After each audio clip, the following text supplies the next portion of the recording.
राधे राधे मित्रों आप लोग राधा कृष्ण के अपकमिंग एपिसोड में देखेंगे कि अष्टासुर रस्सी को तोड़कर अपना वास्तविक रूप में आ जाता है। तो वहाँ सभी लोग डर कर भयभीत होने लगते हैं। फिर अष्टासुर चिल्लाता हुआ कहता है, कहाँ है वो कृष्ण? इसी क्षण बताओ मुझे, नहीं तो पूरे गांव को मैं नष्ट कर दूंगा। बलराम, तुझे ज्ञात है कृष्ण कहाँ है? बताओ मुझे, नहीं तो परिणाम अच्छा नहीं होगा। तो बलराम कहता है, इसका अर्थ ये थोड़ी ना है कि कृष्ण कहाँ है मुझे पता है तो मैं तुझे बता दूं कि तुम कान्हा के पास पहुंच जाओ। तुम्हारी भांति बैल बुद्धि नहीं हूँ मैं, अपितु मैं कान्हा के पास जाऊंगा और उसे बताकर आऊंगा कि तुम उसे ढूंढ रहे हो, और ताकि वो जहाँ भी कहीं है वहाँ से वो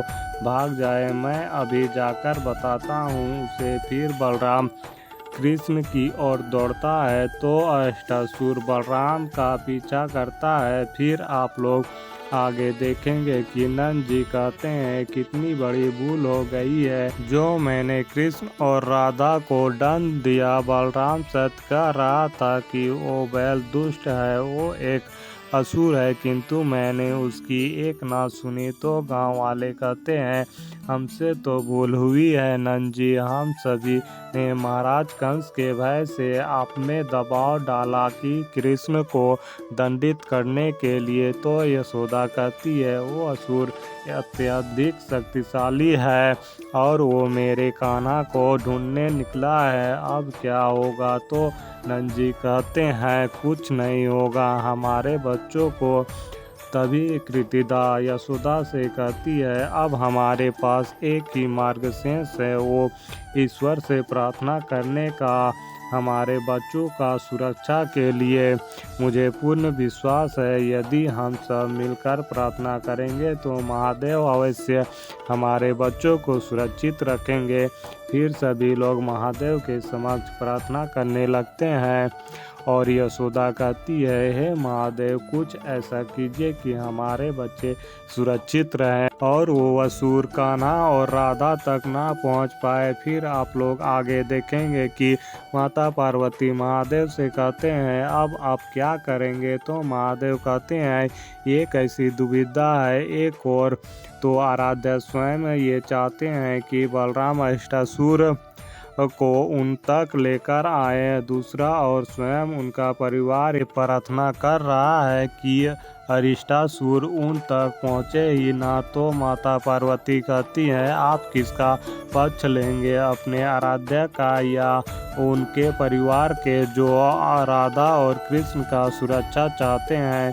ये तो बहुत बड़ी दुविधा हो गई है। तो महादेव कहते हैं, इनकी यही प्रार्थना है ना कि राधा कृष्ण और बलराम सुरक्षित रहे, तो वो सुरक्षित रहेंगे चाहे कुछ भी हो जाए, मैं इन्हें ये वचन देता हूँ गौरी। तो माता पार्वती कहती हैं, अष्टासुर अभी अपनी शक्ति को अपूर्ण उपयोग नहीं किया है, इसलिए हमें यह ज्ञात नहीं है कि वो कितना शक्तिशाली हो सकता है, किंतु महादेव ये तो निश्चित है, अष्टासुर के पास जो शक्तियां हैं वो कोई साधारण शक्तियां नहीं हैं, इसलिए अष्टासुर से युद्ध करना अत्यंत कठिन होने वाला है। तो क्या महादेव आप कृष्ण की सहायता करेंगे यदि उन्हें आवश्यकता होती है? तो महादेव कहते हैं, मैं यही आशा करता हूँ कि गौरी अष्टासुर के कारण इतना बड़ा समस्या उत्पन्न